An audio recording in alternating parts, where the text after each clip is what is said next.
I would like to begin today's session yet again by welcoming all of the mu'mineen and mu'minat Za'in of Imam Hussein to the fourth lecture in the series of lectures that have been taking place, and they will be taking place until the 15th of September or the 26th of Muharram. So far, we've spoken about three special companions of the Imams, and so far it's been the companions of Imam Ali alayhi salam, starting off with Hazrat Salman al-Farisi, followed up by Hazrat Ammar Yasir, and finally yesterday the Shaykh also spoke about Hazrat Malik Ashtar and how focusing on these individual personalities we can learn so much, and how we can apply the action that they took in times of conflict, in times of turmoil, especially within the Ummah, within the Muslim Ummah itself, and how we can learn from them and how we can improve our own ta'at of our Imam of our time.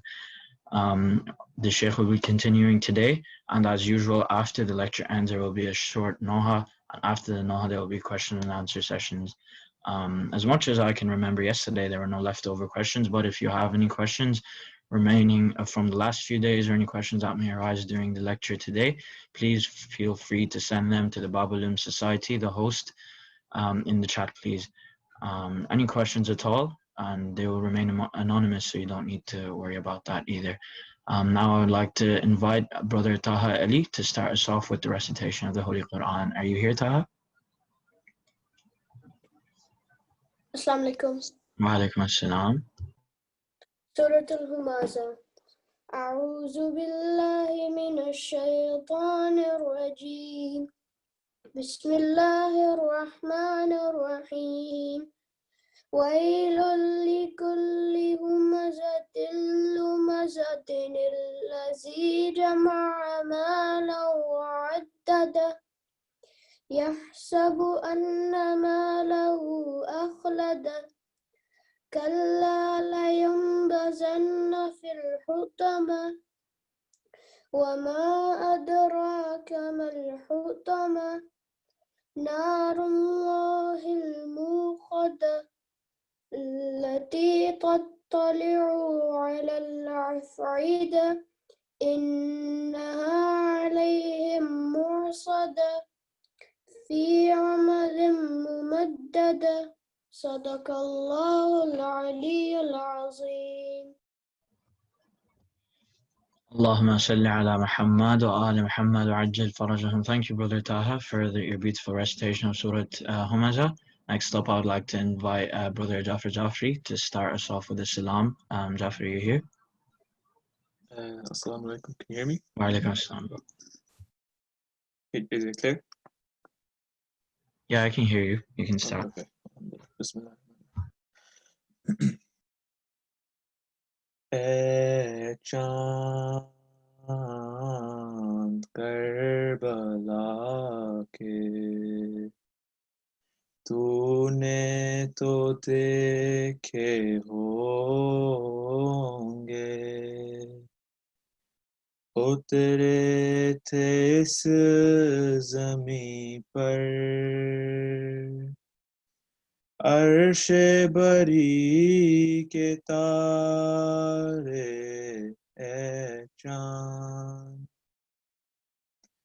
اے چاند جلوہ گر ہے ہاشم کا چاند یہاں پر خیرات روشنی کی لے لیجیو یہاں سے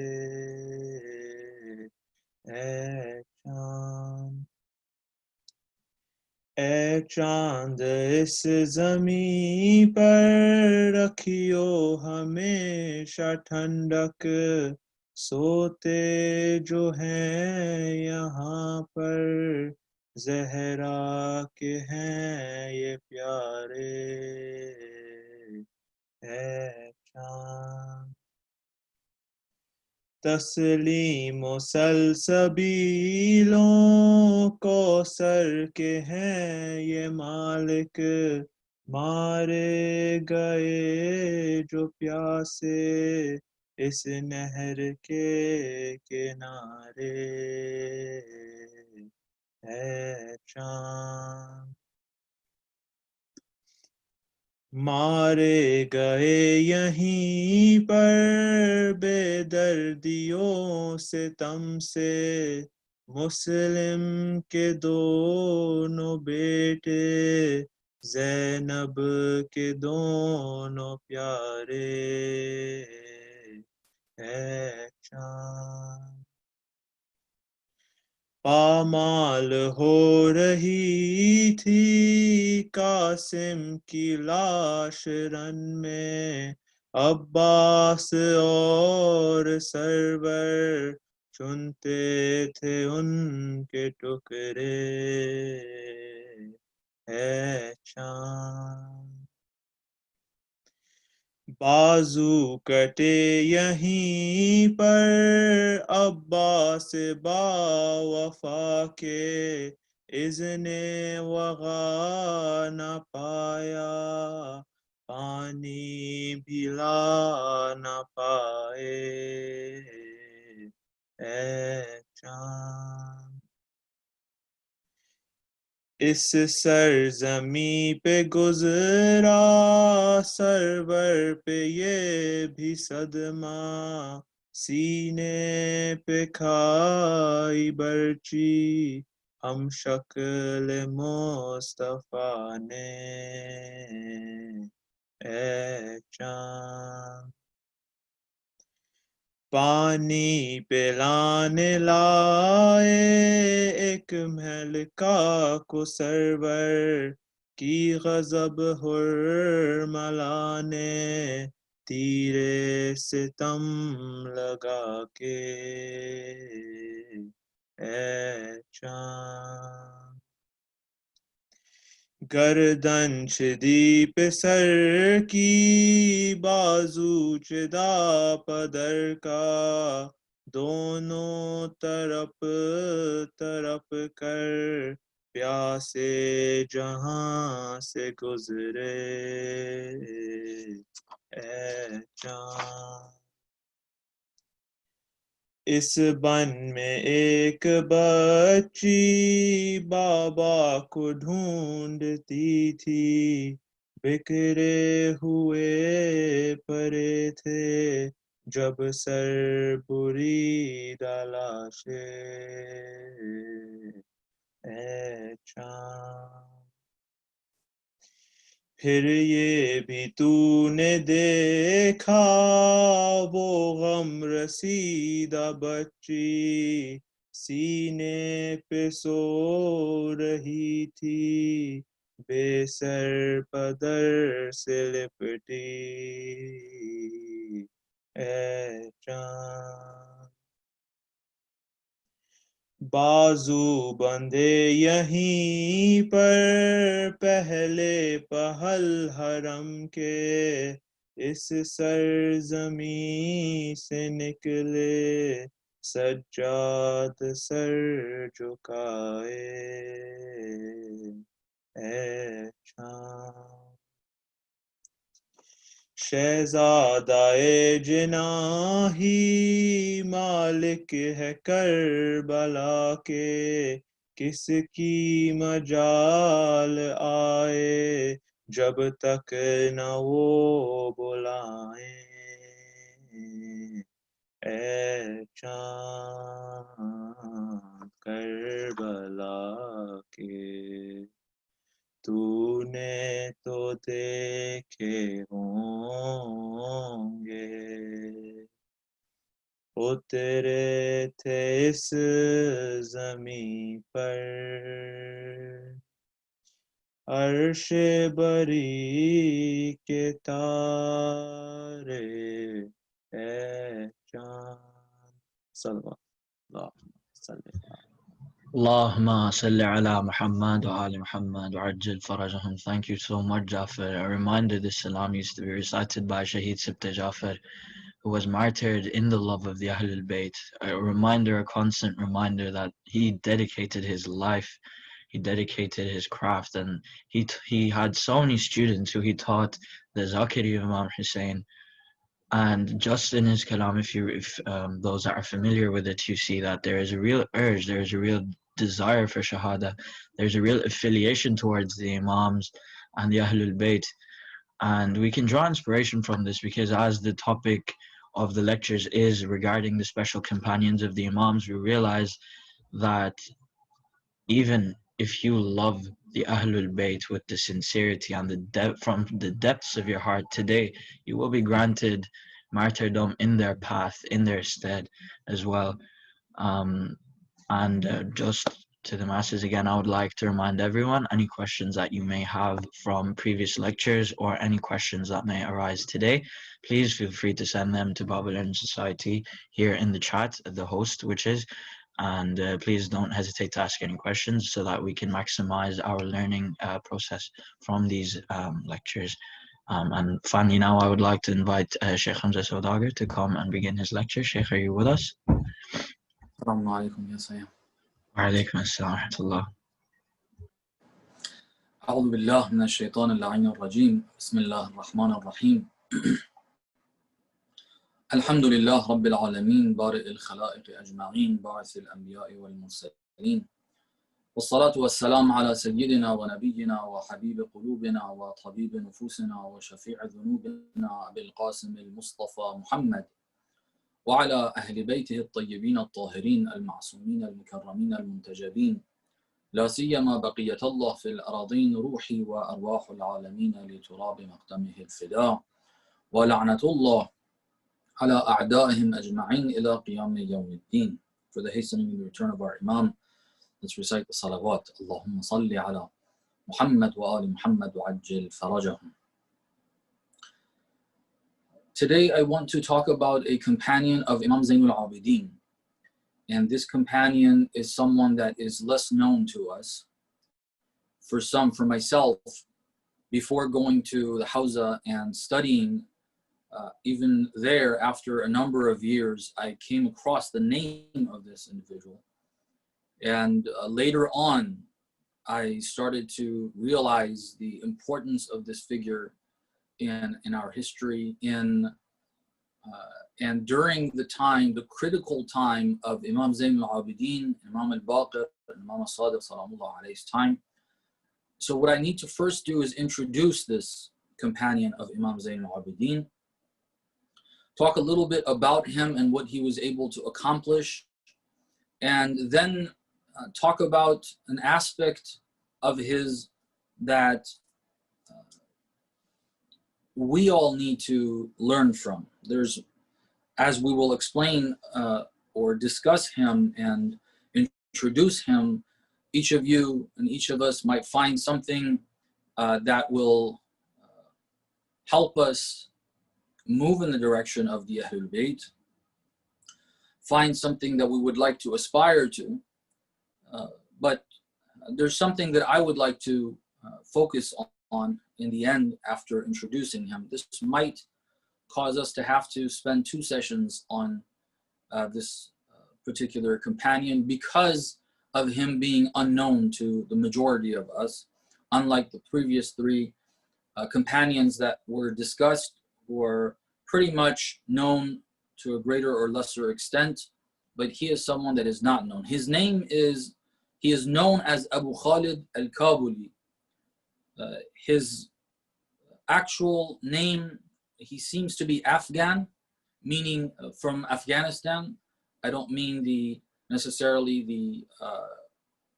the ethnicity that is referred to in Afghanistan as Afghan. It appears that from my reading and understanding, the ones who are referred to in their language as Afghan are what Pakistanis refer to as Pathan.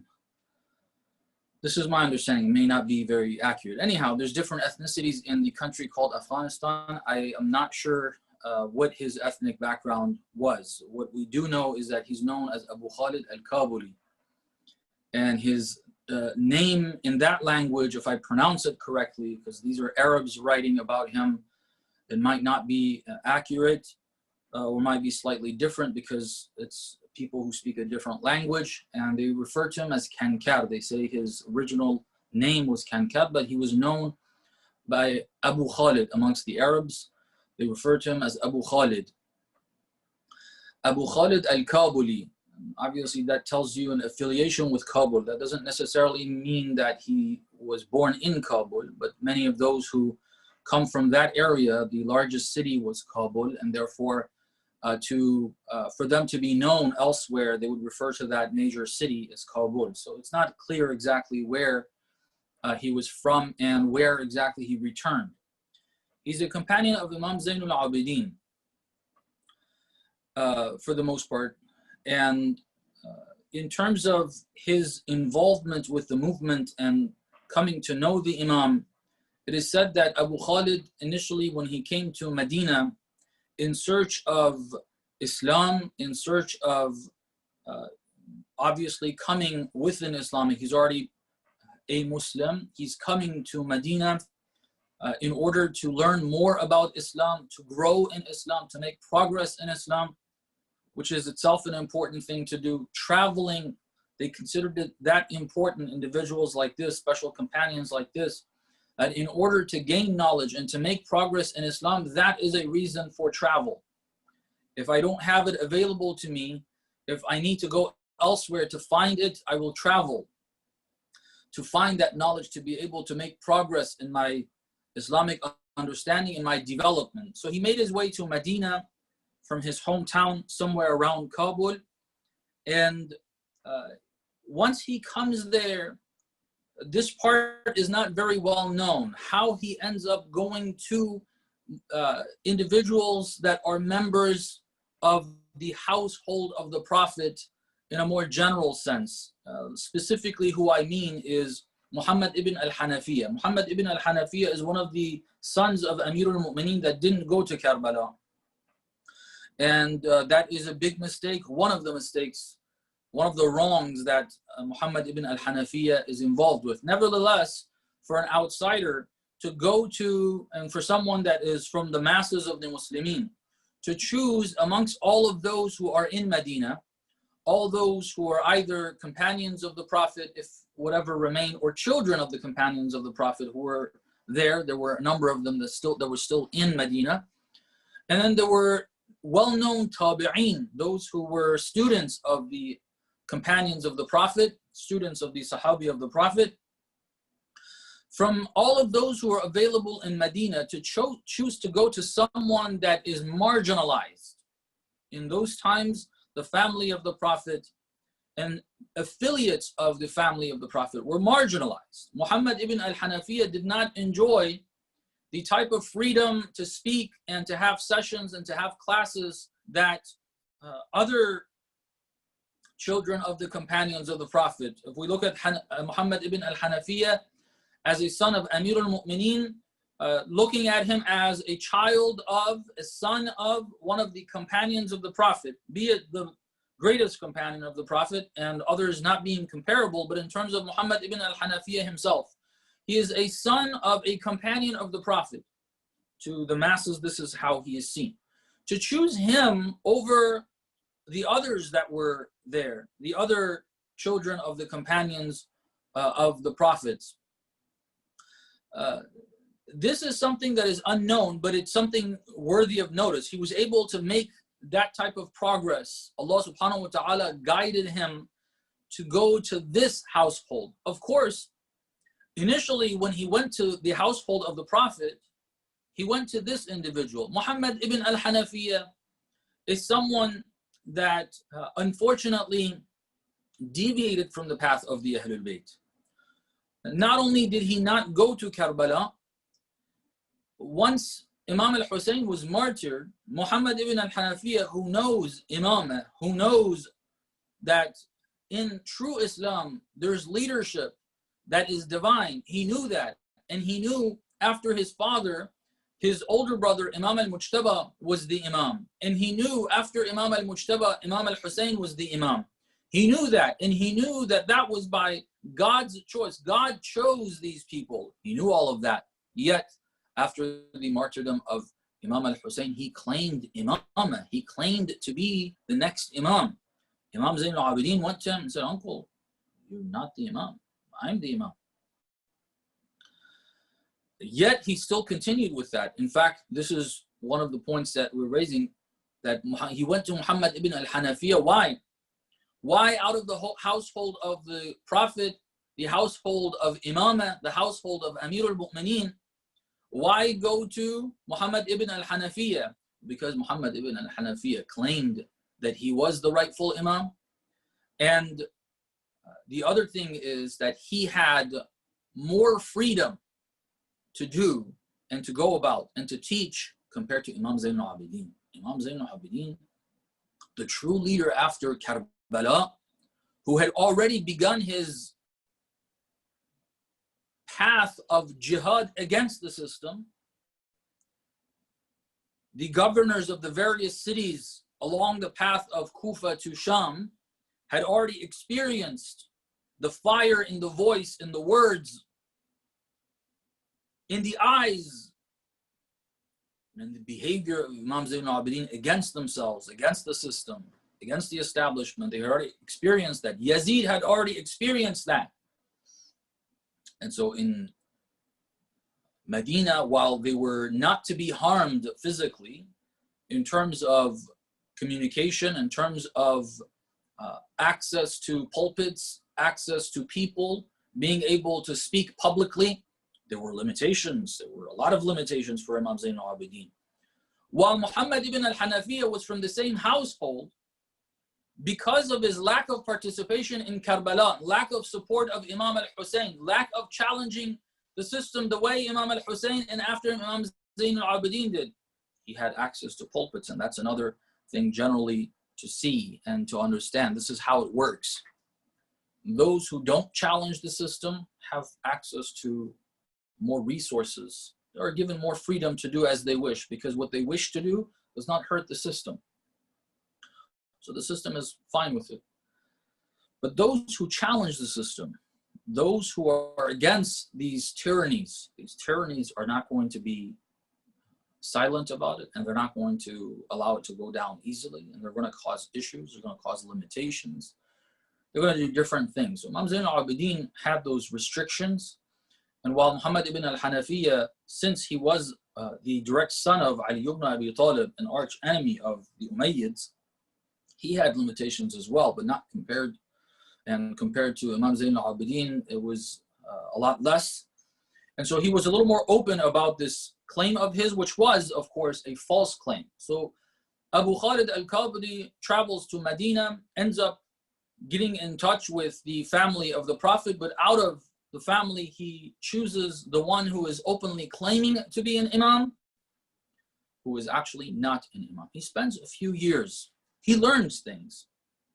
He learns things. Muhammad ibn al-Hanafiya, despite being a deviant person, he's deviated from the path of Islam by claiming to be an imam.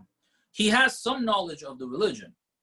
Just like all the speakers that in the name of Islam speak, those who are deviant, there are some that are deviant, and we hope that Allah subhanahu wa ta'ala helps the ummah identify them and not listen to them as authorities.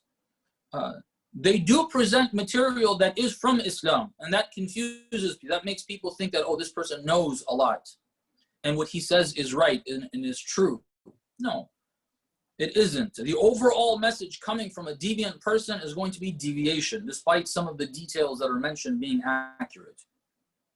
If a person presents history of Islam from some of the books of history for people who do not have access to those books, and he puts it in words, phrases, sentences that are appealing, that are eloquent to the ears of the listeners, they will think that this person knows what he's speaking of, and he is an authority on Islam. We need to listen to him the same way that Abu Khalid al-Qabri initially thought of Muhammad ibn al-Hanafiya. He learns things from him. He learns things that are actually from Islam. They are actually from Amir al-Mu'mineen. He has heard, he was raised by Ali ibn Abi Talib. And so he knows things about the tafsir of the Quran, about the Imams. The sect that followed Muhammad ibn al-Hanafiya was known to be the Kaysaniya sect, not the Ithna Ashari. This is a sect of the Shia that no longer exists, at least as far as I know. The Kaysaniya, believed that after Imam al-Hussein, Muhammad ibn al-Hanafiya was the Imam, he was the leader. They did believe in many of the things that Amir al-Mu'mineen taught. For instance, the spirituality of Ali ibn Abi Talib, the belief in the unseen, the knowledge that the Imams are not ordinary people, the knowledge that the Imams have a connection with Allah beyond the ordinary. They receive information from Allah that others don't receive. And that people connected to the Ahlul Bayt can ascend to spiritual levels beyond the ordinary as well. These are things that we see in history books and in books of Rijal to be attributed, and these words come from those who are followers of this school of thought. And since we find this to be within the teachings of Amir al-Mu'mineen and the Ahlul Bayt in general, we see that these references and these beliefs and this way of thinking stems from the Ahlul Bayt. But despite all of that, what ends up happening with Abu Khalid al-Kabuli? He learns all those details, but in the end, who is he following? He's following Muhammad ibn al-Hanafiya. Is he the rightful leader? No. He's not the rightful leader. So all the information, the quotes from Ali ibn Abi Talib can be right. The quotes from Amir al-Mu'mineen about the tafsir of the Quran, they may be accurate. But what is the responsibility in that contemporary time of Abu Khalid al-Kabuli? Who is he listening to for that? He's listening to Muhammad ibn al-Hanafiya. Is he the leader? No, he's not the leader. But he did make progress. He went from what the general people had access to. He selected someone from this house. He learned some. Allah subhanahu wa ta'ala guided him. This is something that I want to take a couple of minutes here to remind us. Brothers, sisters, God is the one who guides. God is the one who guides. In the Quran, Allah subhanahu wa ta'ala says, لَيْسَ عَلَيْكَ هُدَاهُمْ وَلَكِنَّ اللَّهَ يَهْدِي مَنْ يَشَاءُ. He tells the prophet of guidance, the prophet that he himself, God, in the Quran describes as Sirajan Munira, a beacon, a luminous beacon for guidance, obviously. But God addresses him and says, it's not up to you to guide. لَيْسَ عَلَيْكَ هُدَاهُمْ وَلَكِنَّ اللَّهَ يَهْدِي مَنْ يَشَاءُ. God guides whomever he wishes. Guidance comes from Allah subhanahu wa ta'ala. All of us have access to Allah subhanahu wa ta'ala. وَإِذَا سَأَلَكَ عِبَادِي عَنِّي فَإِنِّي قَرِيبٌ أُجِيبُ دَعْوَةَ الدَّاعِ إِذَا دَعَانِ in Surah Baqarah. That's usually mentioned in the context of the month of Ramadan. If my servants, my slaves, my ibad ask you of me, فَإِنِّي قَرِيبٌ, I am near. أُجِيبُ دَعْوَةَ الدَّاعِ إِذَا دَعَانِ, I respond to the call of anyone who calls me. When they call me, call upon Allah. Ask him, request, beg. Say, Allah, I am trying to do what I understand to be right. And I know I have shortcomings. But I know there's much I don't know. There's much that I have not been guided to. You guide me. You guide me. If we do that, if we have that connection with Allah, and we are willing to admit that we don't know, we're trying, we want, but we don't know. We're in need of his guidance. If we have that, if we make errors, Allah subhanahu wa ta'ala will still take our hand, just like Muhammad, or just like Abu Khalid al-Kabuli. He went to Muhammad ibn al-Hanafiya. He was deviating, or he had deviated from the path of the Ahlul Bayt, from the path of the Imam. But Abu Khalid was there to learn about Islam. And he asked Allah to guide him. And so the account says that one day he went to Muhammad ibn al-Hanafiya. He said, I swear to you by Allah, are you really the Imam? In other words, Abu Khalid is saying, look, I have understood what you have said, Ali ibn Abi Talib has said about Imamah. There's got to be an Imam. I've understood what you have said about the Prophet appointing Ali ibn Abi Talib as the Imam in Ghadir. I believe in all of that. It makes perfect sense. These are the verses that are references. Those are the hadith of the Prophet that everybody knows. These are the sayings of Amir al-Mu'mineen. It all comes together. It makes perfect sense. The evidence is there. I understand all of this, and I understand the previous Imams. I understand Ali ibn Abi Talib, and then you telling me that Imam al-Mujtaba was the next Imam, everything else comes together, it matches up. I believe in that. Imam al-Hussein, clearly, Karbala shows he was the Imam. But my question is, I swear to you by Allah, are you the current Imam? The way he puts that, although Muhammad ibn al-Hanafiya was deviant, Allah subhanahu wa ta'ala guided him. Muhammad ibn al-Hanafiya up to this point was claiming Imamah. He could have continued. He could have done the same. But Allah subhanahu wa ta'ala is the one who guides. Muhammad ibn al-Hanafiya turns back to him and says, that's a difficult thing you just did. You swore by Allah for me to tell the truth, and it's hard for me. No, I'm not. Now who is Ali ibn al-Hussein is? If Allah wants to guide someone, the same person that was the cause of them being away from the correct path, Muhammad ibn al-Hanafiya, although again, he was the source of some correct information that went to him, but seeing him as the Imam, based on his claim, he was the source of deviation and not being on the right path. If Allah wants to guide a person, will use that same person to show them that this is not the path in different ways. Abu Khalid al-Kabuli leaves Muhammad ibn al-Hanafiya, goes to Imam Zayn al-Abidin, goes to the Imam and humbles himself. He sees the Imam as the Imam, asks him for guidance and to be taught and to be trained. Imam Zayn al-Abidin trains Abu Khalid al-Kabuli like no other. Based on the readings that we've had of that period, the one student of Imam Zayn al-Abidin that stands out, the one companion, when I say student, it may to the listeners, brothers and sisters, it may sound like he learned information. That's what we understand of a student. But he's not a student of Imam Zayn al-Abidin in a classroom where all you're concerned and consumed regarding is to gather information and data. That's what a classroom is about. And a classroom is where you learn information. Abu Khalid al-Kabuli is a soldier of Imam Zayn al-Abidin, a general of Imam Zayn al-Abidin's army. And I'll try to elaborate and explain. But he is one that ascended beyond, clearly, way beyond.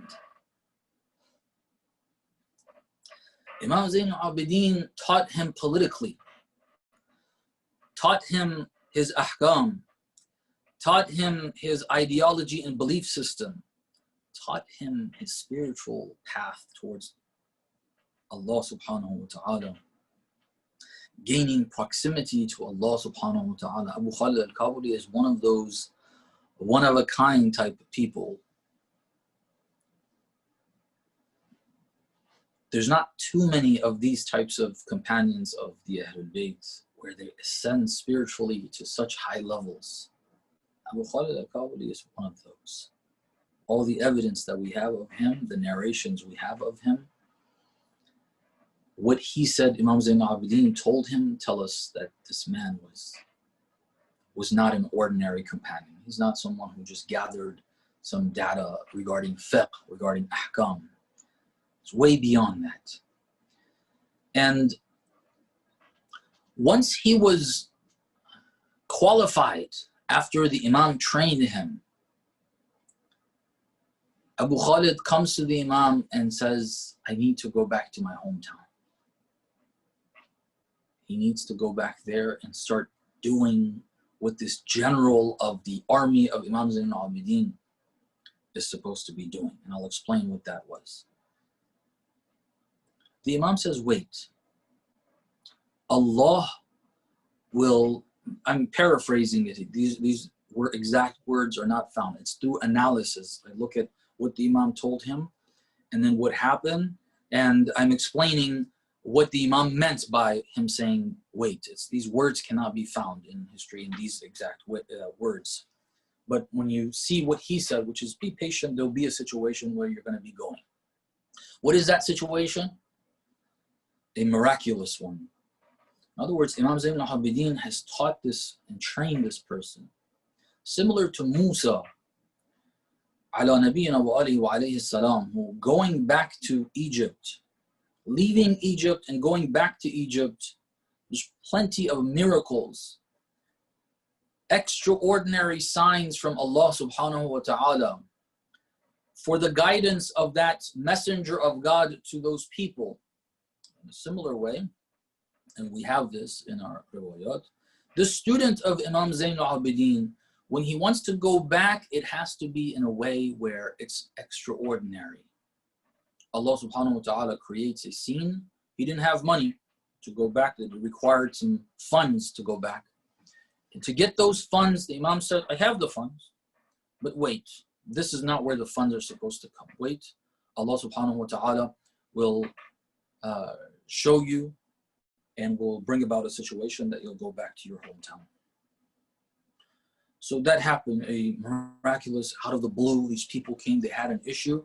And in order to resolve that issue, Allah subhanahu wa ta'ala made it such that they had to pay that amount that was the exact amount for Abu Khalid to return to his hometown. And this is another sign of his spiritual progress. The extraordinary ways that the Imam says, wait, this is not an ordinary thing that you're doing. Going back to your hometown is a task, and it will require you to do things there without my presence that you need to resort to the ghaib and the unseen. And from that point of going back to his hometown, this process begins in a extraordinary way. The cost of his travel is given to him, and he goes back. And from that point onwards, we don't hear anything else from Abu Khalid al-Kabuli. In the Arab world and the companions of the Imams and so on, there's nothing else that's heard from Abu Khalid al-Kabuli. What do we hear that we're supposed to analyze and see now? What is this general? Why do we call him a general of the army of Imam Zayn al-Abidin? It's from the effects of Abu Khalid. It's what he did, that it's not words that are spoken, but rather a revolution that is seen.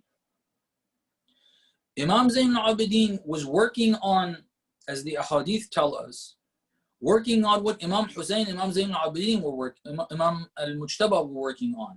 Imam al-Mujtaba, when he signed the treaty, he told Muawiyah, we're not going to dispute your governance, we will not fight you any longer, but in this way, that we will only not fight you.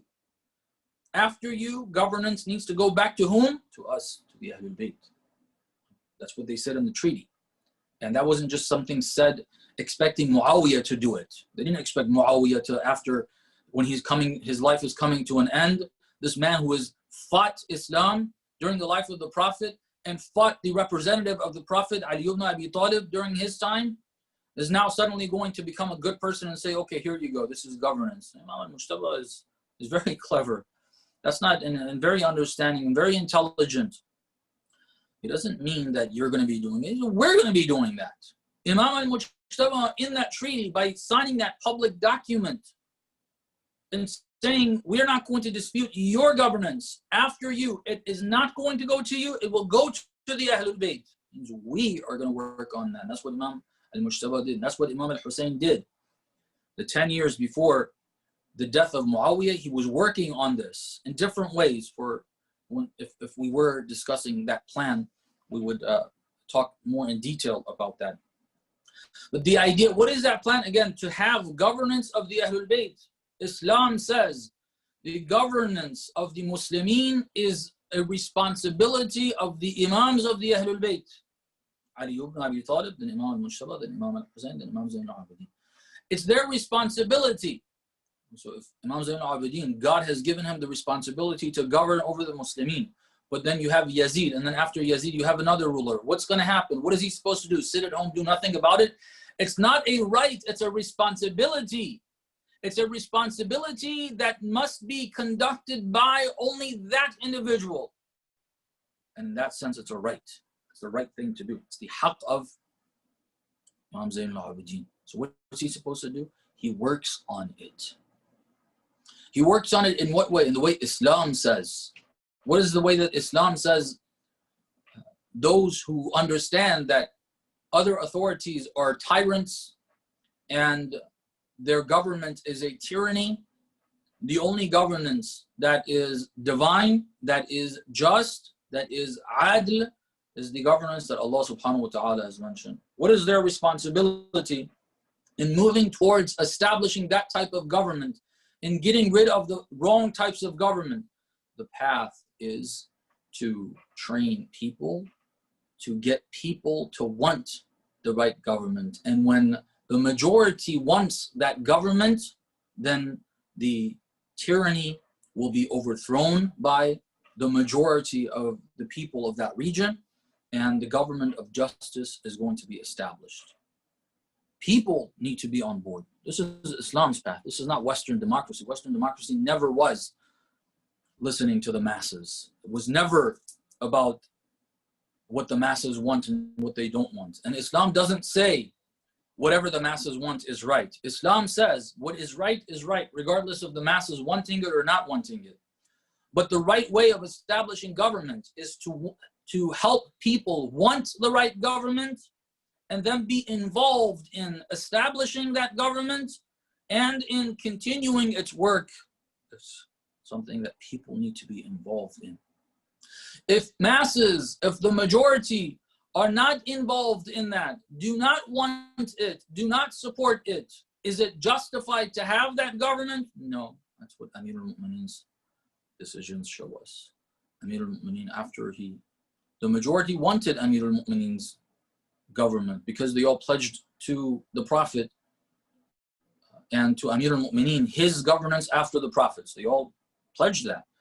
A few shayateen, a few devils, they came forward and they started going against that. Well, it was the responsibility of those masses, that majority, to come and put that minority in its place and support Ali ibn Abi Talib. Amir al-Mu'mineen went over and said, you guys wanting to support? They said yes, but then they didn't show up. Again, and then they didn't show up. Again, and then they didn't show up. So you don't want it. If you don't want it, you're not going to get it. And when the masses came to the door of Ali ibn Abi Talib, he says, since Allah subhanahu wa ta'ala has given me the obligation of doing this, لَوْلَا حُضُورُ الْحَاضِرِ وَمَا أَخَذَ اللَّهُ عَلَى الْعُلَمَاءِ أَلَّا يُغَارُ عَلَى كِذَّةِ الظَّالِمِ وَلَا سَغَى بِمَظْلُومٍ. If it wasn't that Allah has taken this pledge from me to take on this responsibility when there is حُضُورُ الْحَاضِرِ, when the majority is supporting, if it wasn't for that, then I wouldn't do this. I wouldn't take governance. I would not take that responsibility.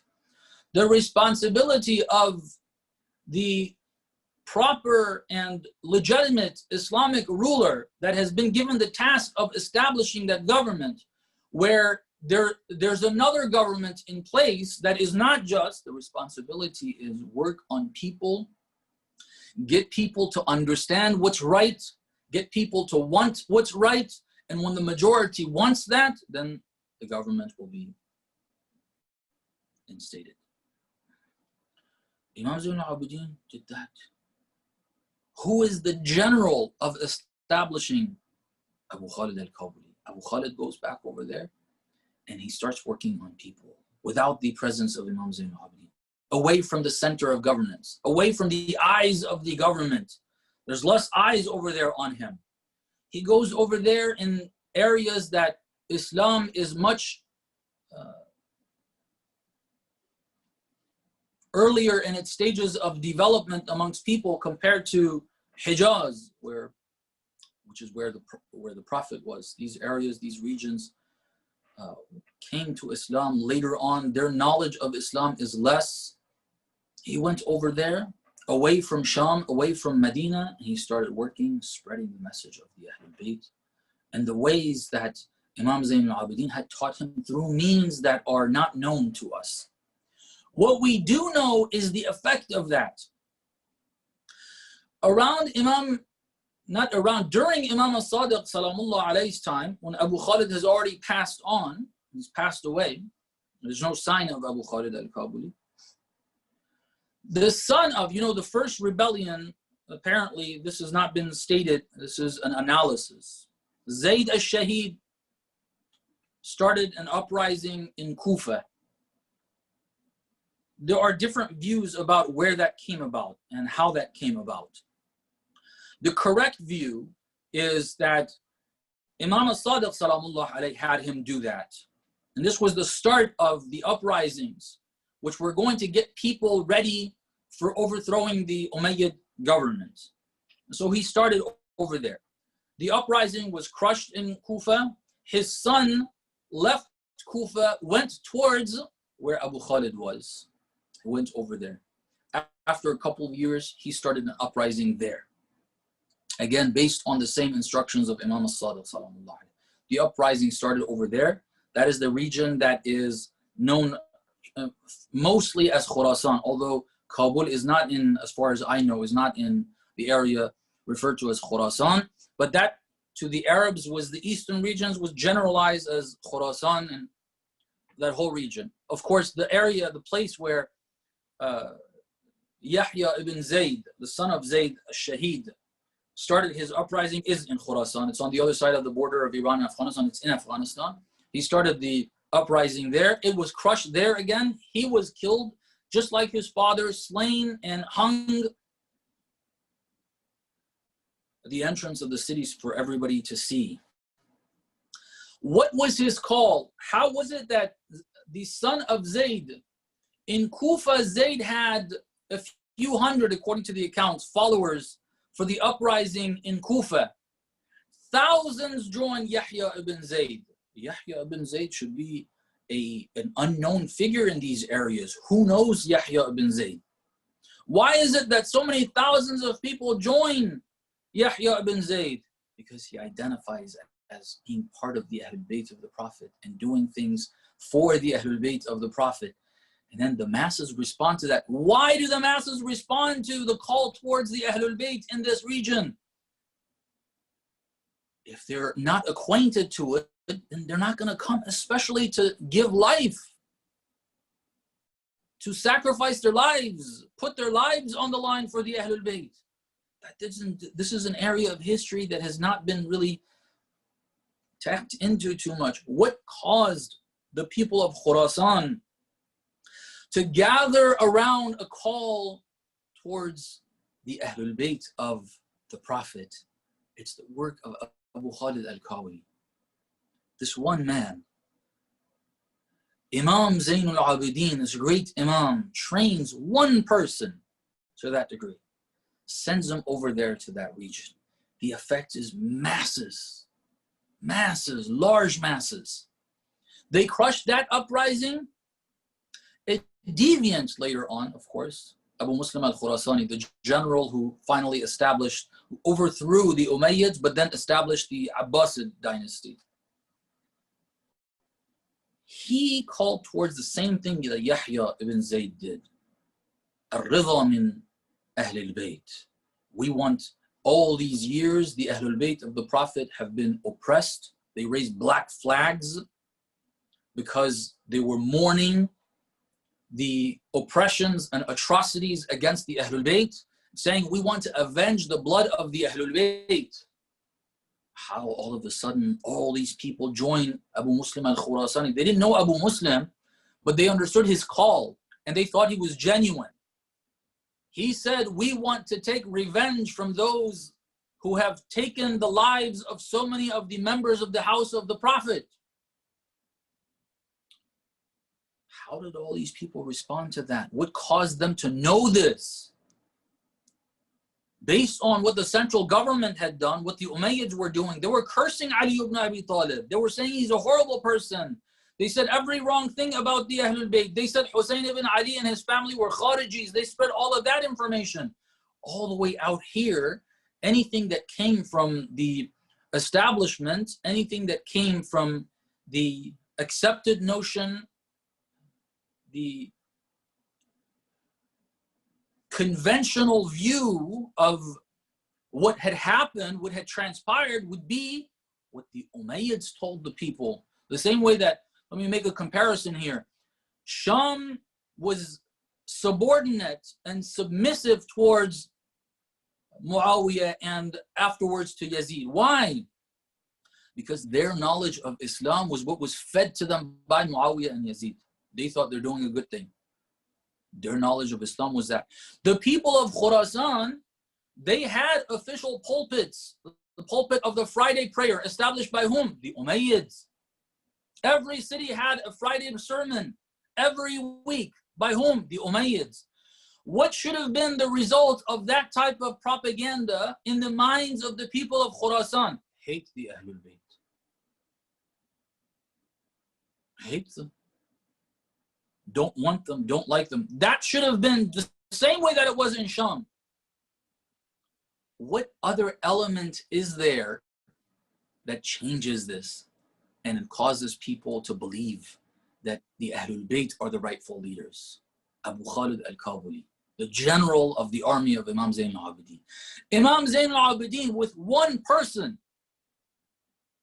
over time, gave it a few decades between Imam Zayn al-Abidin's time and approximately when Abu Khalid went back to his hometown, and the time of the rise that Imam as-Sadiq salamullah alayhi was ordering his followers through Zayd al-Shahid and through others. There's a few decades of a gap. Imam Zayn al-Abidin with one person was able to, this is the great general Abu Khalid al-Kabuli is this person. This is who we want to discuss.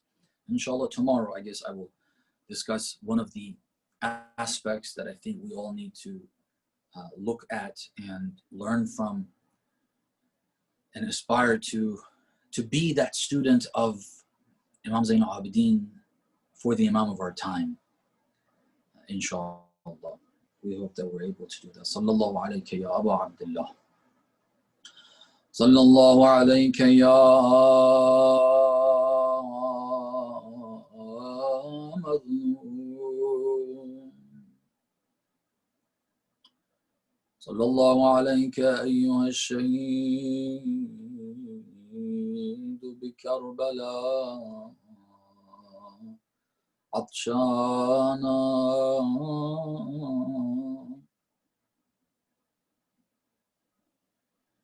May Allah's peace and blessings be upon you.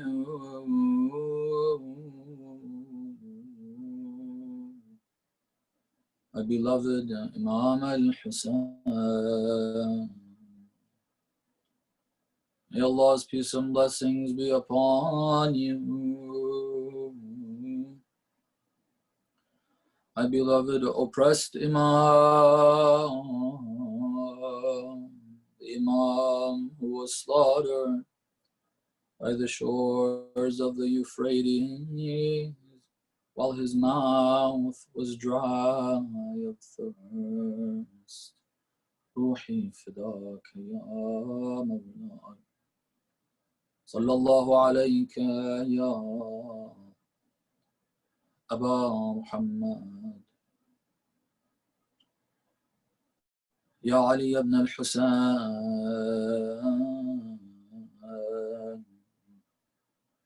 Ya Zayn al-Abidin.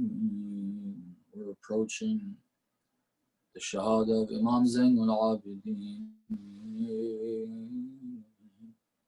This great Imam, this Mazloom Imam.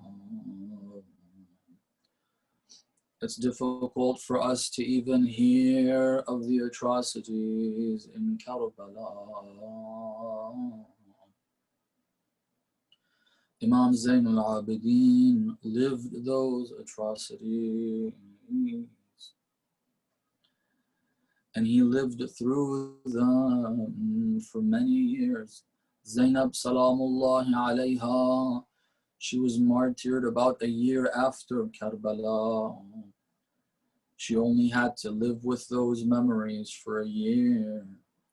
But Imam Zainul Abidin had many years afterwards. Every Muharram, every day of Ashra. In fact, every day of the year, every time they saw an animal being taken for slaughter, Imam Zainul Abidin would ask them, have you given this sheep water before you slaughter him? They ask, of course, we are Muslimin. Why do you ask? He says, because they slaughtered my father without giving him water. Sallallahu alayhi.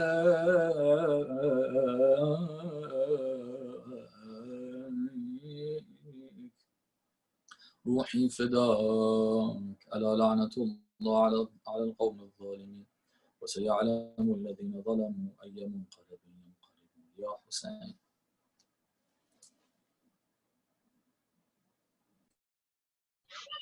Ya Hussein, Ya Hussein, Ya Hussein, Ya Hussein, Ya Hussein, Ya Hussein, Ya Hussein, Ya Hussein, Ya Hussein, Ya Hussein, Ya Hussein, Ya Hussein, Ya Hussein, Ya Hussein, Ya Hussein, Ya Hussein, Ya Hussein, Ya Hussein, Ya Hussein. जब रिदा sir से छिनी मैं सदा देती रही तू ना आया गाजी जब रिदा सर से छिनी मैं सदा देती रही तू ना आया गाजी आले इमरान कहाँ और जिंदान कहाँ ये बहन कैद हुई तू ना आया गाजी जब रिदा सर से छिनी मैं सदा देती रही तू ना आया गाजी हमको पानी ना मिले तेरी खुशबू तो रहे तेरे बाजू ना कटे चाहे मशकीज़ा दे ये मगर हो ना सका तेरे बाजू हैं जुदा मुझ पे है तशना लबी तू ना आया गाजी जब रिदा सर से छिनी मैं सदा देती रही तू ना आया गाजी आ गई शाम अलम लुट गए हैं ले हराम रेत पर जलती हुई हो गया ठंडा आलम फुर्सा देने के लिए मुझसे मिलने के लिए आ गए बाबाली तू ना आया गाजी जब रिदा सर से छिनी मैं सदा देती रही तू ना आया गाजी या हुसैन या हुसैन या Hussain Ya Hussein, Allahumma salli ala Muhammad wa ali Muhammad wa ajil farajahum. Now I would like to begin the question and answer sessions. And the first question, Shaykh, relates to Muhammad bin Ibn Hanafiya. The question goes to ask, did Muhammad ibn Hanafiya openly claim to be the Imam throughout his life, as we hear about it during the times of Mukhtar, that he used to consult Muhammad ibn Hanafiya but not Imam Zainul Abidin alayhi salam? First thing I would like to say is it's unfortunate that the movie Muhtarnama has become a source for our historic understanding. It says the producers and the director specifically, Dawood Amir Bagheri, has put let me call it a disclaimer towards the end of every episode. They showed this, that at least maybe at the beginning they did as well. He says, our objective in making this was not historic accuracy. We were not doing that.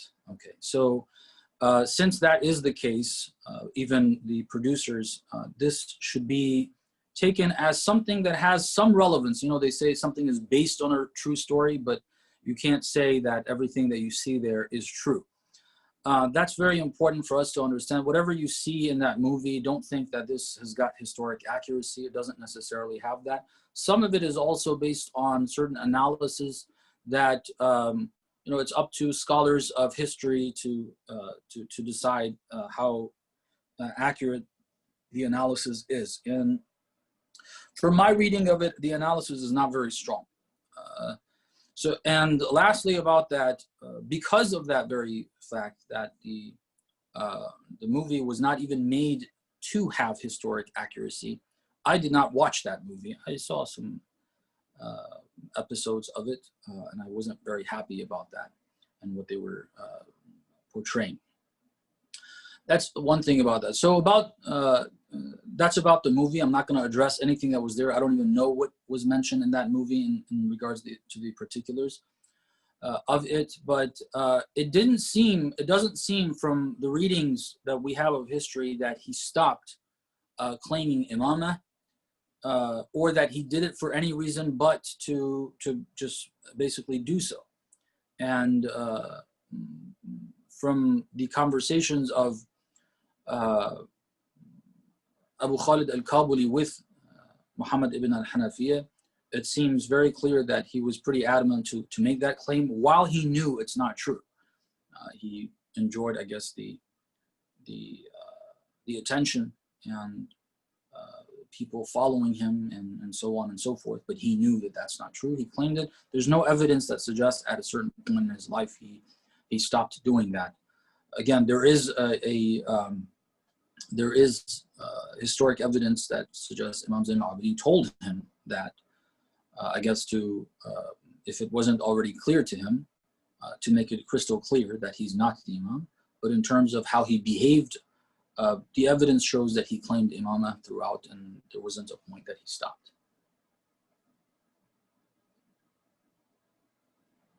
Sorry, I'm not hearing you. I forgot to unmute, sorry. Just another question pertaining to the figure of Muhammad ibn Hanafiya. When we're, for example, presented in a time where we have two people of respectable positions, considering Hazrat Muhammad ibn Hanafiya was also the son of Imam Ali ibn Abi Talib, how do we differentiate between those who are truly appointed and guided by Allah and those who might not hold the same status, although they might be preaching the same kind of message? Well, there's two things. One of them, which is more fundamental and important, is what we said about Abu Khalid. Abu Khalid got involved with Muhammad ibn al-Hanafiya, but he didn't get stopped by him. He only took what was valid information from Muhammad ibn al-Hanafiya, and when the time came for him to separate and to go to the rightful leader, he did so. And that is because his sincerity, his genuine want from Allah to guide him to the path, and that's the fundamental thing for us. If we constantly really want God to guide us, and practically that's backed up with our behavior. In other words, wherever and whenever God shows us that something that we were doing or thinking is wrong, we take that. We don't ever shut our eyes to evidence, to clarity, to knowledge that God provides for us through whatever means it comes. We open our eyes and we ask Allah. We keep saying that, we're deficient, we can't. We ask Him for help. And if we have that sincerity and genuineness in terms of that want from Allah to guide, and then whenever guidance is presented to us, we take it. Wherever we make a mistake, we're willing to change that, just like Abu Khalid al-Kabuli. If we have that, that's that will guarantee that Allah subhanahu wa ta'ala will guide us. That's mentioned in the Quran. I don't want to get into the verses related to that. Besides that, in terms of I guess if you want to call it the mechanics of how to do that, one of the important ways to do that is to gather information, have more information about the truth. We have Islam. We are looking for who Islam presents to us as the right leader. Islam, Allah subhanahu wa ta'ala designed this religion in a way where at any time people are able to find the truth through what's available to them.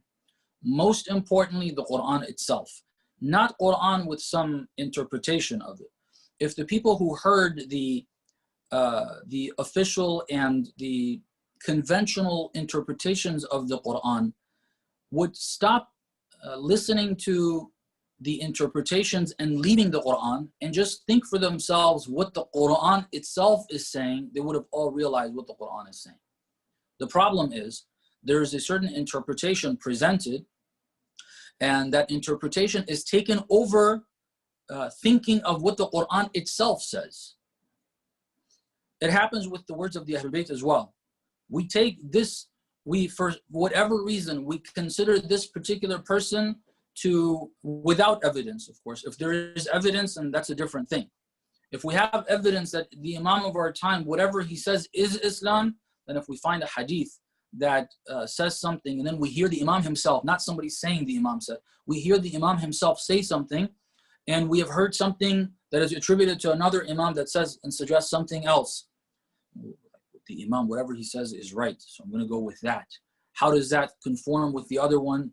Does it contradict it? Does it not? I don't know, but what the Imam says is right. I'm going to take that. I'm not going to leave that.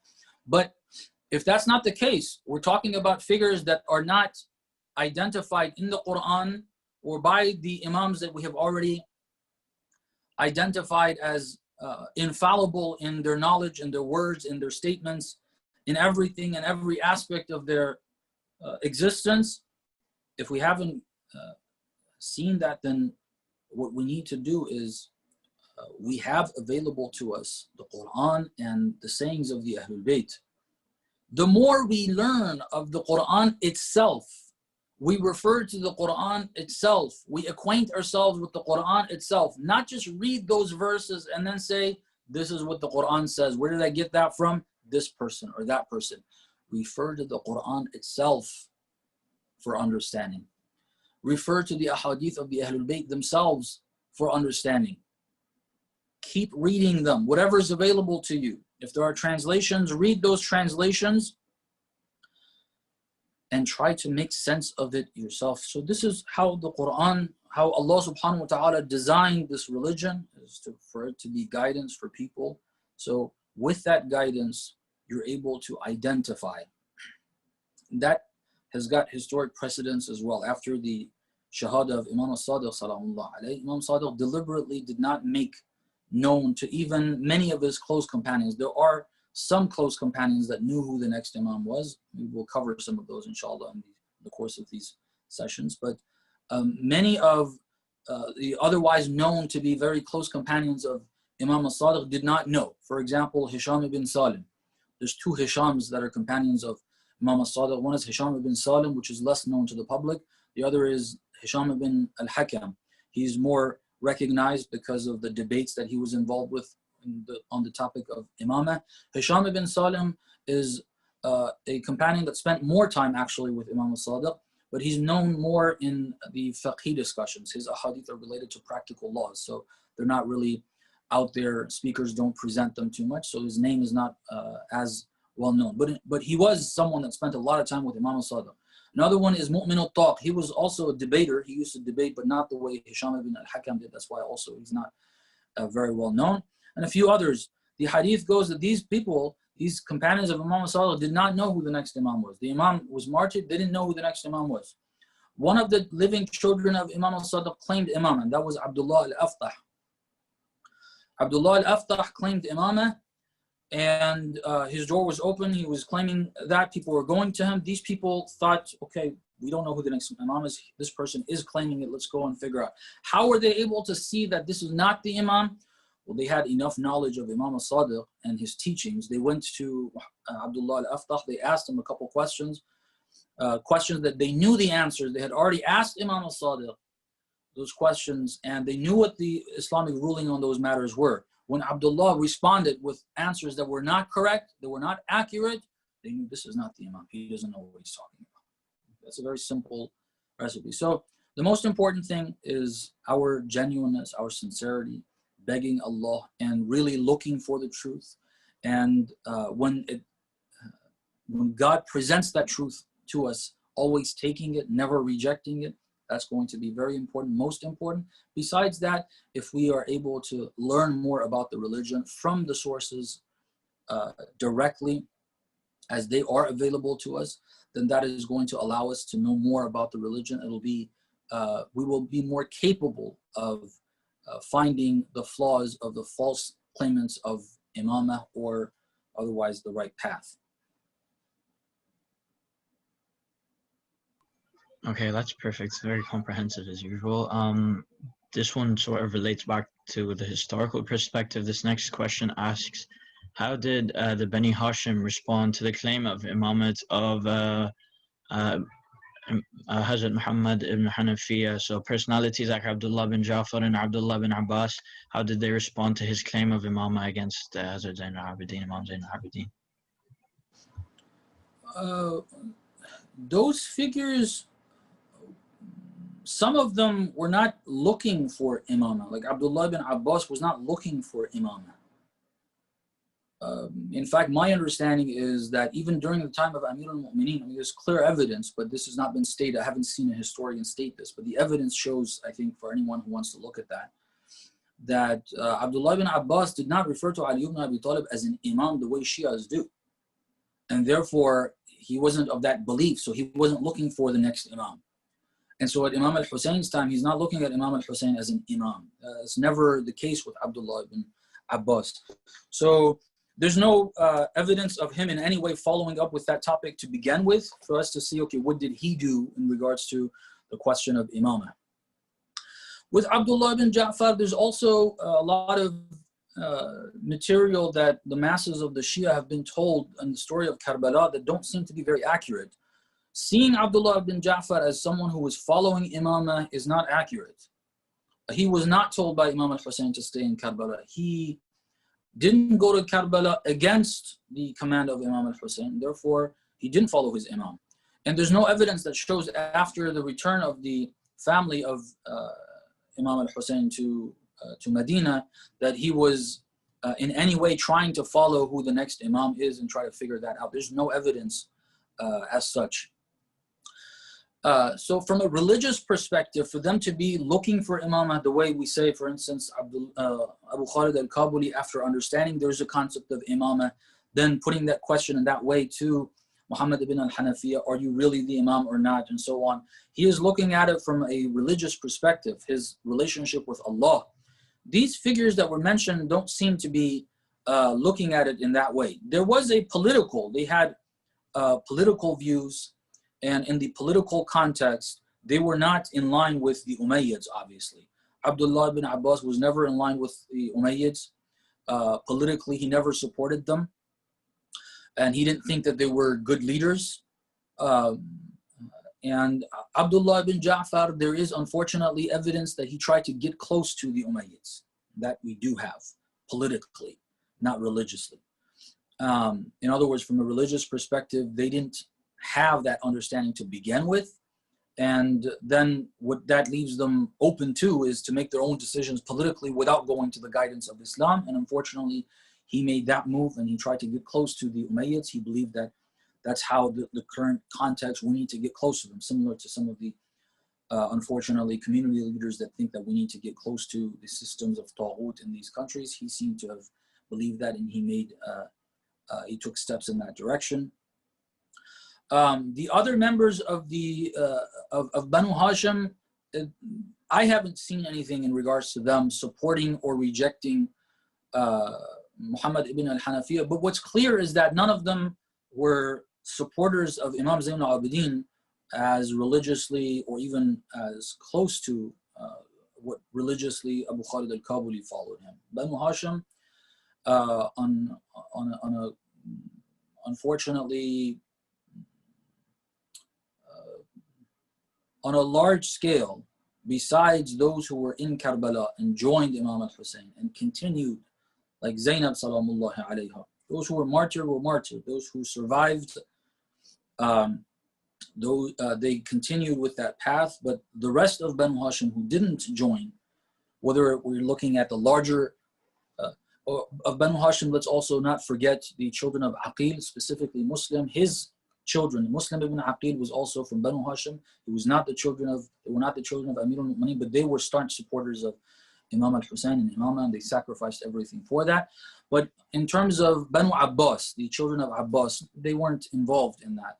The other children of Aqil, they weren't involved in that.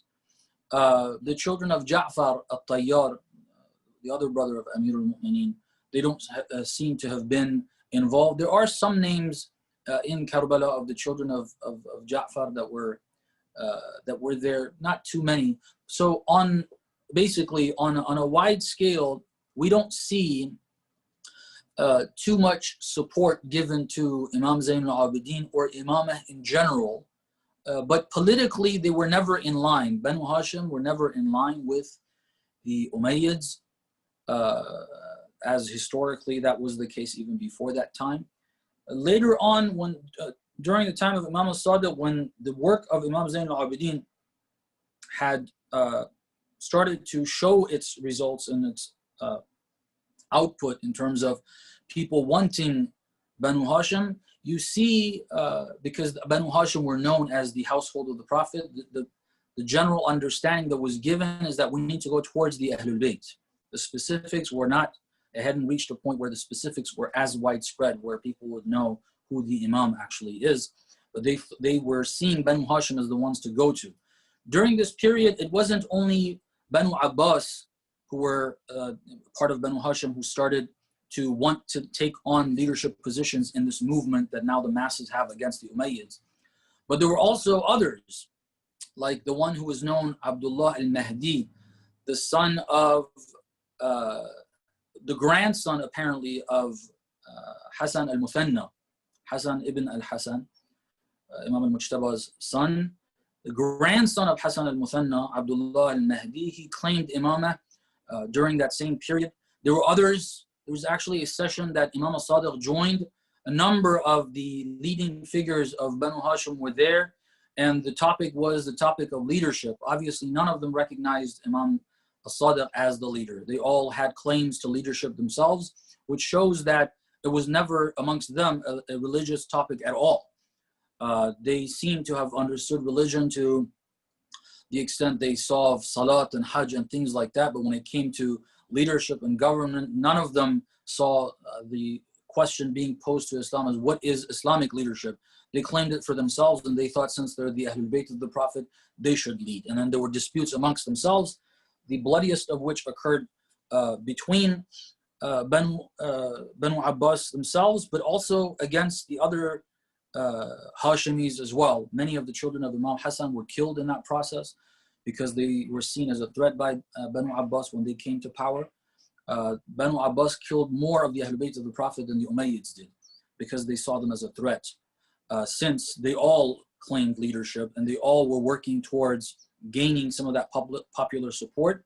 So that's a part of history that is really not discussed too much in Shia circles, because we don't have much such circles. We just have these general lecture sessions where some of the parts of history that are more commonly discussed are discussed, and the rest of it is left. Not much analysis is given. But to round up the answers, unfortunately, from the historic evidence that we have, Banu Hashim were not in line with, fully at least, with the imamah that Islam prescribed. At that period, their leaders were not, they were claiming their own leaderships, whether it's Muhammad ibn al-Hanafiya at that period or later on, some of the children of Imam al-Mujtaba and others. And then others from Banu Hashim followed those leaders instead of following the Imam, the actual Imam of the Ahlul Bayt. Okay, thank you so much, Sheikh. The next question is more targeted towards us. It says, how do we bring our lifestyle back to that time, and how can we start doing that in this day and age?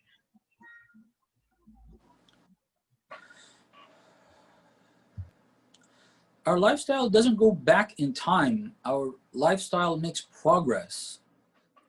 What needs to go back is going back to the roots and principles. The way we're going to be changing back, not back to any point in time, because never, even during the time of the Prophet, which was the prime of Islamic guidance, because the masses accepted the Prophet as their leader, and they didn't reject him. After him, then you have all those issues that happened. The prime of Islamic development is during the time of the Prophet and those 5 years of the Imam of Amir al-Mu'mineen in a slightly different way. There are differences between the 10 years of governance of the Prophet in Medina and the 5 years of governance of Amir al-Mu'mineen, a number of differences. But in terms of the aspect that we're looking at, even during those, whether it's the Prophet's 10 years or Amir al-Mu'mineen's 5 years, while the leaders were leading the people towards following Islam collectively, individually and collectively, on all levels, to make that progress towards Allah and have paradise right here on earth on all different levels of life, while that's what the Imams, meaning the Prophet and Amir al-Mu'mineen in those periods, were leading people towards, the fact is the masses and most individuals during those times did not reach that. You have, for instance, from my reading, what Abu Khalid al-Kabuli was able to achieve during the time of Imam Zayn al-Abidin. If any of the companions of the Prophet did, it was maybe Salman. Maybe Salman. I'm not clear if Salman was at a higher level or Abu Khalid al-Kabuli. I'm not clear on that. And I haven't seen any hadith telling us, comparing the two and telling us which is higher and which is not. So the point is, what we need to do is go back to the principles. The idea is following the principles of Islam, the principles of the Quran, the Sunnah of the Prophet. The Sunnah of the Ahlul Bayt is not different from the Sunnah of the Prophet. The Sunnah of the Prophet is explained to us through the words and actions of the Ahlul Bayt. The Ahlul Bayt explained over and over. What we say and what we do is exactly the Sunnah of the Prophet. So we don't have a second Sunnah. It's the Sunnah of the Prophet and the Quran. The Sunnah of the Prophet, we don't know it besides through the path of the Ahlul Bayt, salamullah alayhim ajma'in. Whatever they did and said was the Sunnah of the Prophet in the Quran. What we need to do is to learn more of that directly, to do our best to be willing to accept whatever Quran says. Honestly, brothers and sisters, a lot of what we do as Muslimin, as Shia, is not, and what we believe in, what we accept, and what we think is religiously right is not accurate based on Islamic teachings. We reject certain things that Islam recommends. We accept certain things that Islam rejects. That's not acceptable. That needs to change. One of the things that we have about the Imam of our time is أَيْنَ مُحْيِي مَعَالِمَ الدِّينِ. Where is the one in Dua Nutba? Read Dua Nutba, read translation. There's one translation I know at least of Dua Nutba. Maybe there's more. I just remember there's a second one I know as well. Maybe more than that. Look at the translations and see what we're saying. We ask, where is the one that will bring to life the knowledge of the religion? Where's the one that will revive the sunan, the traditions of the Prophet? Why? That's not amongst the non-Muslims. Amongst the Muslimin, it's not amongst non-Shias, it's amongst the Shia. The sunnah or the sunan, the traditions of the Prophet have been lost, some of them, not all of them. Amongst the Shia, not all of them. We shouldn't be generalizing or exaggerating here. The principles are there, and that's why we have access to the sources. That's how we can say these parts of what we do and what we believe are wrong, because we have access to those. The main principles of Islam and guidance are available to us, and we have believed them and accepted them. When it comes to the details, we have issues, and those details are what are causing us the problem. The reasons why we are not where we need to be. We need to be leading humanity towards progress. And for the most part, it doesn't seem like we're doing that. And the reason why that is because we have not been on point in our understanding of every single detail of what Islam says. We have changed some of those details and reversed them, unfortunately. Some good things in Islam are seen as bad amongst us. Some bad things in Islam are seen as good amongst us. Those things need to change. And I hope we're able to do that. I think that's all I have to say regarding that question. That's perfect, Shaykh. The next question relates to Hazrat Mukhtar again. It says, is there any historical information available about Abu Khalid al-Kabuli as to where he was when Mukhtar led a rebellion against the Umayyad Caliphate, or if he played any role in any way? Mukhtar did not lead a rebellion of the Ahlul Bayt against the Umayyads. There is no such evidence. Every evidence shows otherwise. Mukhtar, along with others, the Tawabin, you saw part of that in the movie. At least the idea is someone that's not alien. Tawabun, 4,000 people went against the Umayyads. That was not upon the request of Imam Zayn al-Abidin. Therefore, it's not like the rebellion of Zayd al-Shaykh. Zayd started his rebellion against the Umayyads based upon the command of Imam al-Sadiq. And it was approved of by Imam al-Sadiq. There's different accounts that suggest that. Mukhtar al-Thaqafi, not only do we not have any evidence that was in line with the movement of the Ahlul Bayt, there are numerous evidence that was not in line with it. I don't want to say it was against the Ahlul Bayt. That's not something we're suggesting. The very fact that it was against the Umayyads and there was some progress that was made is generally a positive thing. It's not a negative thing. However, there's a huge difference between a leader being under the guidance of an imam, to consider that an Islamic movement, and for a leader not to be under the guidance of the imam, for it not to be identified as an Islamic movement. Mukhtar al-Thaqafi's movement is not part of that. In terms of the timeline of the presence of Abu Khalid al-Kabuli in Medina and the events in Kufa, which is predominantly what was happening with Mukhtar, it was around Kufa and in Iraq, not in Medina.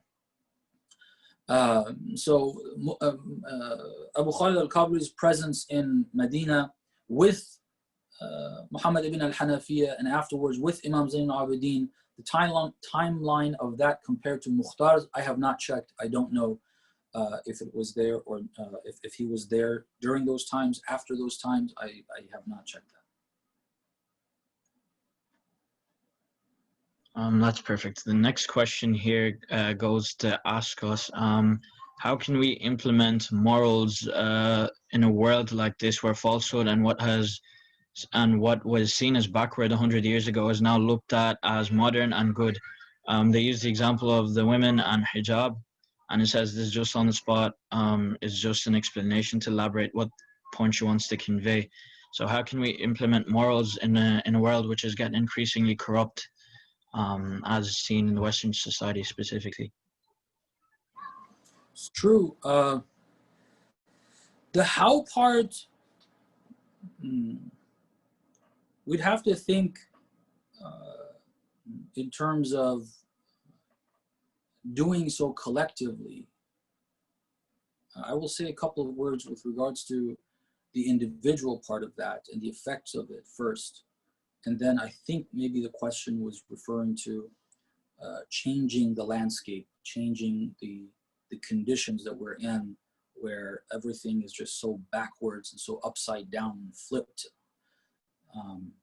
So on an individual basis, which helps the collective as well, we've got to be very careful not to be influenced by the mainstream direction. This is very difficult in the sense that I have seen many people, see, the very fact that you are Muslim and you're proud of your Islam, it means you're not affected by mainstream. Not that you're not affected at all. The point I'm trying to raise is that as much as we think we are not affected, we are affected. But this doesn't mean that we are just following whatever the mainstream is. No, we have decided to be Muslim. we have decided to be Shia. The mainstream looks down upon that. At best, considers it backwards. At worst, considers it a parasite and terrorism and all the other junk that's out there against this beautiful ideology and belief. The very fact that we have chosen to be Shia and to be proud of that, to be Muslimin that follow the Ahlul Bayt in their Islam and identify true Islam to be coming from the Ahlul Bayt, that is itself showing that we are capable of, and we are, alhamdulillah, to a degree, rejecting the mainstream direction and following the Ahlul Bayt on that, following Islam on that, following the Quran on that. However, because our knowledge of Islam is limited, in areas we don't recognize that what Islam teaches and what the mainstream teach are contradicting. We don't realize that. And so subconsciously, or without awareness, without knowing that this is actually happening, because we don't have our guards up against it, we end up taking on board certain mainstream ideals and values. And some of them are not very practical. They are ideological ideals. They are, there are paradigms in one's way of thinking that then, by extension, affect our behavior, but they don't show their negative results in the short run. For example, pluralism. Pluralism is a philosophical view, and the wrong form of what is called pluralism is that it stems from believing that the world does not have clear truths when it comes to serious questions that religions answer. Okay. For example, is there a God? Is there not a God? Is there one God? Is there multiple gods? Okay, and all of that stuff. The base of pluralism, intellectual pluralism, is that there isn't a truth. Either there isn't one or it cannot be identified. Therefore, the natural result of that is that anyone who says whatever they say and believe whatever they believe, they're fine. And that leads to a practical result, and that is that whether a person comes from a polytheistic religious background, they come from absolute shirk like Hindus or Buddhists or whatever other traditions and religions there have been that are pagans that believe in these different gods, natural gods, supernatural gods that are not the one God, and so on. Whether they come from that background or they come from an Islamic background or a Christian background, whatever sect in those backgrounds, whatever, if you're a Baha'i or a Buddhist or a Hindu or a Shia, Ithna Ashari Shia or a Buhri or a Azakhana or whatever, you're supposed to consider all of that to be fine. Respect all of that in the sense that you can't consider them wrong. Okay, none of that is wrong. This is something that is very mainstream, and it is ingrained in all the education that people go through in schools, in movies, in cartoons, in every part of society. So then we see some very active members of the Shia community that seem to be against oppression, seem to be active against oppression, seem to be anti-Zionism, and so on and so forth. But then they'll come out with comments or views or policies and strategies in organizations that you see clearly contradict Islam. According to Islam, Christianity is wrong. According to Islam, Judaism is wrong. Not actual Judaism or Christianity, don't get confused with that. What is currently identified as Christianity, what is called today as Christianity, this is wrong. What is called Judaism today is wrong. It's not right. Then things more than that, the LGBT activism that's going on. There are Muslim youth activists, Shia youth activists that think it is their right to be the way they claim they are. It is their right to behave in that way. Why? Because this embedded ideology of pluralism is causing them to think, oh, if I as a minority should have, if I am advocating for me as a minority in the West to have a right to speak and be as I am, I need to support other minorities. Who are other minorities? LGBT. They're a minority. They should have a right as well. No, they're not a minority. It's not a thing that people are born with. It's not a natural thing. It is a behavior, a matter of choice that Islam categorically rejects. And anyone who accepts this way of life is accepting something that Islam has rejected, and it cannot be combined with it. And so to say, as a Muslim activist, we should support those who are supporting rights for people to behave in this way, that is going completely off. Completely off. This was an extreme example. Inshallah, none of us here are influenced by it, but there are many such examples where, because of our limited knowledge of Islam, we don't recognize the contradictions of this mainstream ideology with Islam. We don't have our guards up against it, and therefore it penetrates our mind. And then it becomes difficult for us to accept certain views. I started speaking against this LGBT movement and the legitimization of it in 2010. Okay, I spoke about it in 2000. I don't know if you guys saw what happened in 2016, 6 years later in London, about their attack and so on and so forth.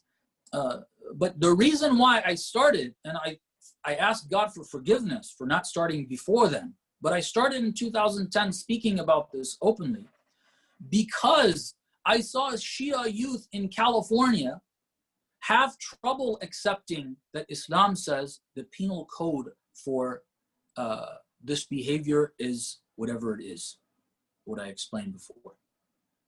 Shia youth, not only that, have trouble accepting Islam says this is wrong and you can't be gay. You can't choose to be lesbian. And they don't even understand that word. They're like, what are you talking about choosing? They are gay. No, they're not gay. They chose to be gay. And they can't choose to be gay. They don't have a right to choose to be gay. They're not willing to accept that. Like, but how did God, what did God create? Some question that shows that they're so confused. Okay. These are Shia youth raised in Shia families going to public.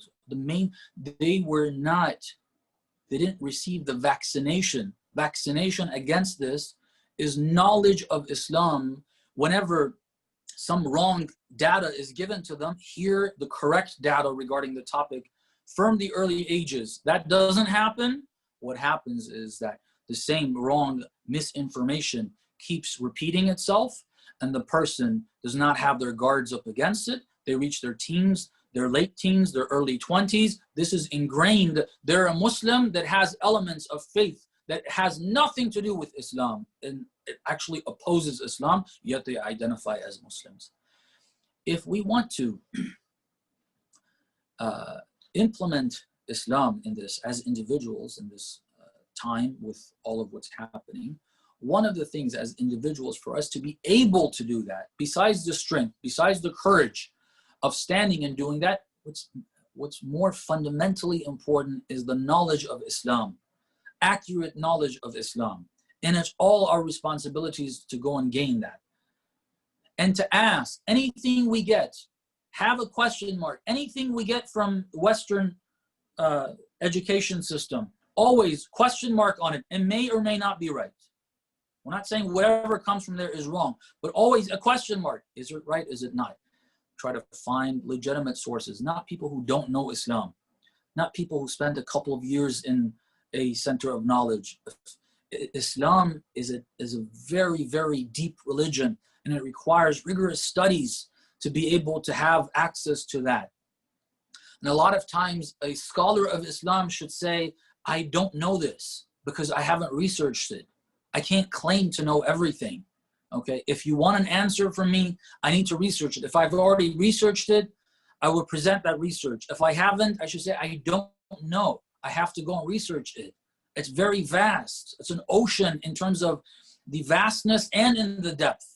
Okay, it's not easy to, so going to those sources and getting that, I hope the length of the answer did not confuse. The question was, how can we in this time where all these things have changed, they flipped upside down, how can we implement Islam?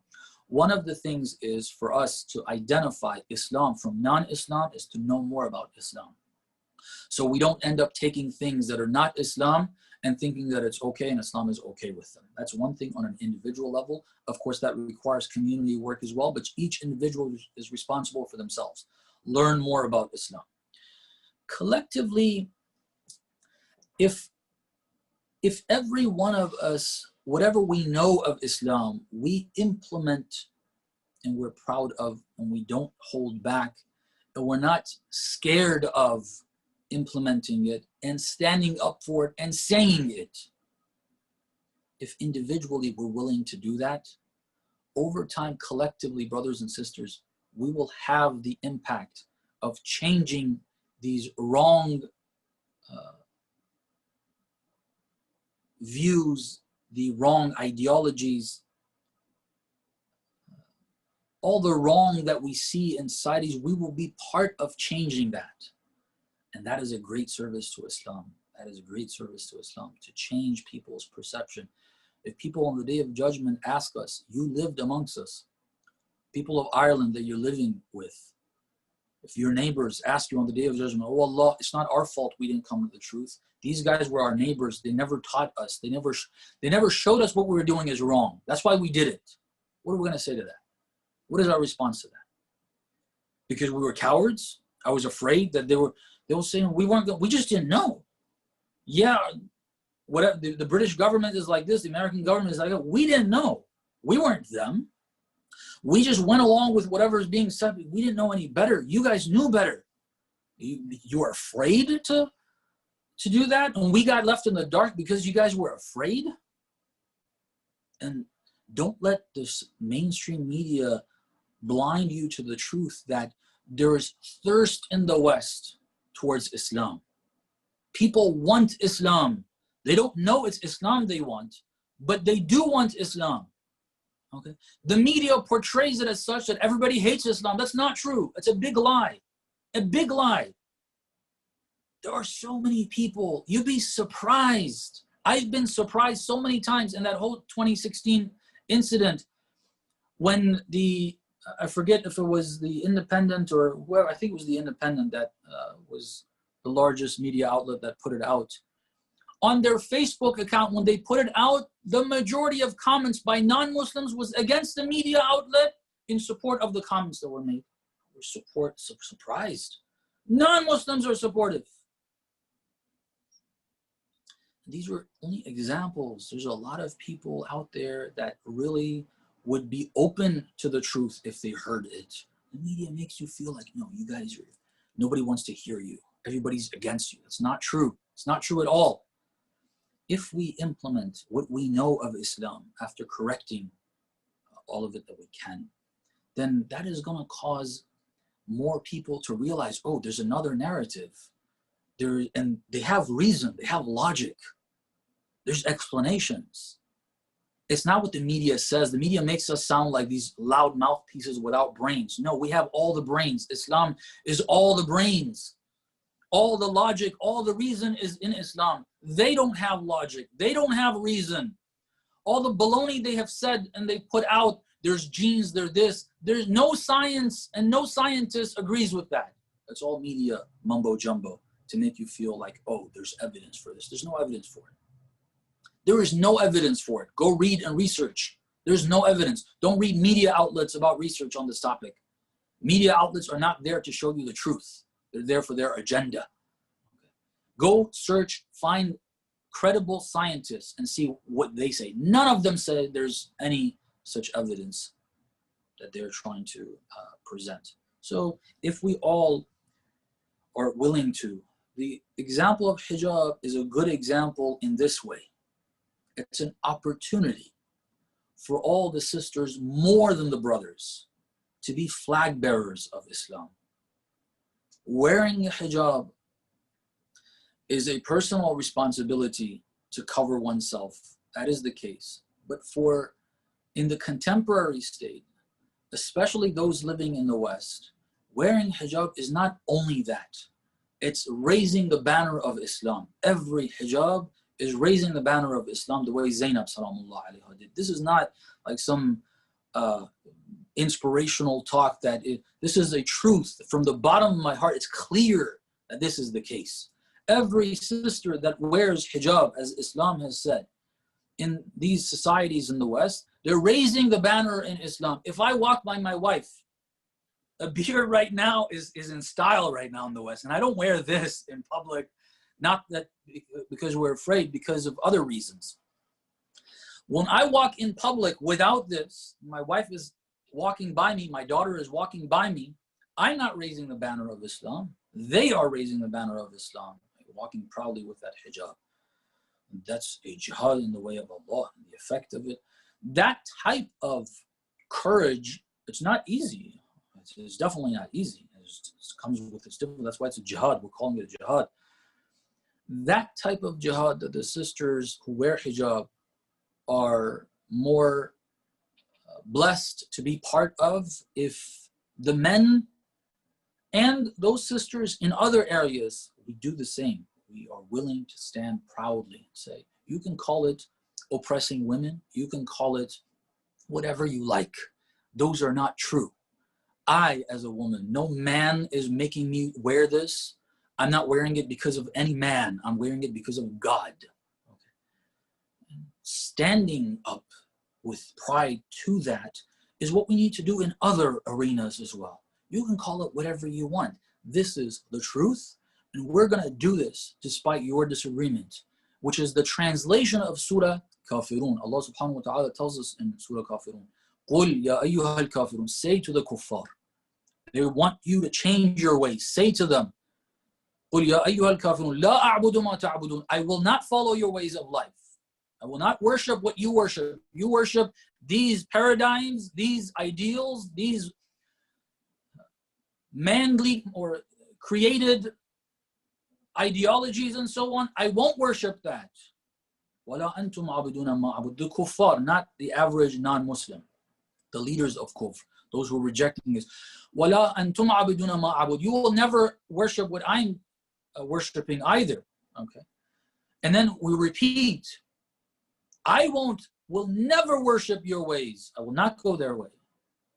And then we repeat, you're never, those leaders of kufr, Abu Sufyan's, the likes of Abu Sufyan, they will never change. Abu Sufyan never changed. That's what the surah says. We say to them, I know you're never going to change, but I'm not going to change to your ways. I don't care if you change or not. I won't change to your ways.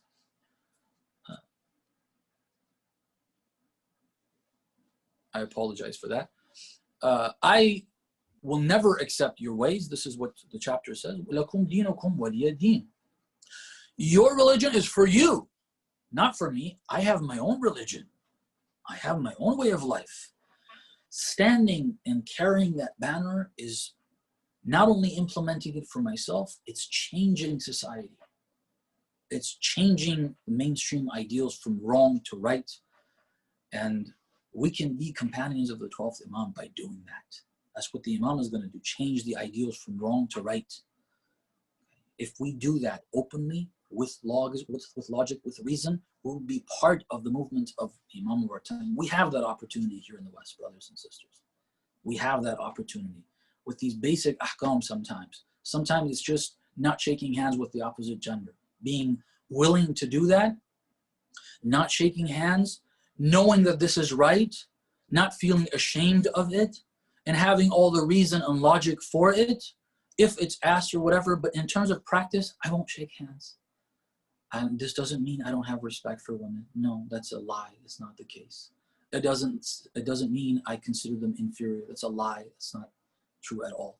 I won't shake hands. I won't give in to it because of your lies about why I'm doing this. No. God has said the right thing is physically don't touch each other, the two genders. That's what I'm going to do. It's a simple personal life and personal decision, but every instance of that, a non-Muslim will see that, oh, there's another way of life that these people are having. And then if I have that confidence and I don't show that I'm angry or anything like that, it makes the person think, oh, you know, why is this? Where is this? Every single instance, praying on time, taking that moment, asking, sorry, I need to pray. In the plane, going to pray in the back, or asking them, you know, we're not supposed to be doing this like, oh, I'm gonna pray, go in the back, they have to let me. No, you can talk to them, say, look, I need to pray and I need to stand. Can you give me a place? A couple of people may come to know that you're praying there, but that will affect those few people, a couple of people in your international flights. It's a personal decision, but having that done with confidence, with pride, not a negative pride, a pride of knowing that Allah is pleased with this. So I want to do this the right way. It will affect society. Over time, it takes time. It takes time. Things don't change overnight. I'm sorry again for taking so long in that answer. Absolutely not, Shaykh. We are benefiting greatly from the depth of your answers and the depth of your analysis, shedding light on certain aspects which may be less spoken about or less discussed, especially out here in the West. And as you said, we have to lead by example. And in order to lead by example for the societies, for the people here, for our neighbors, for our friends, we have to follow the examples and we have to learn about the Ahlul Bayt as they were. And these majalis, these lectures are a great source to do so. But we also have a huge responsibility on our shoulders to find, to read as it is, to find in English. And if not, then, well, the resources are available for us to learn these other languages such as Farsi, as Arabic. The resources are there. It really depends on how much we're driven to pursue Islam and fulfill our responsibilities that are bestowed upon us by Allah. I'd like to thank everyone again for sending in your questions. I think there's one left, and inshallah we'll do it. We'll continue with it tomorrow. I'd also like to thank Brother Taha Ali, Brother Jafar, and of course Shaykh Hamza. Thank you so much for your time today, and inshallah I hope that all of you join us again tomorrow between 6 to 7:30 p.m. Dublin time. Any questions that may arise today or tomorrow during the lecture, feel free to ask. It is upon us to learn as much as we can from these lectures. Thank you so much. Again, I would like to apologize for the delay as well. Assalamu alaikum wa rahmatullah.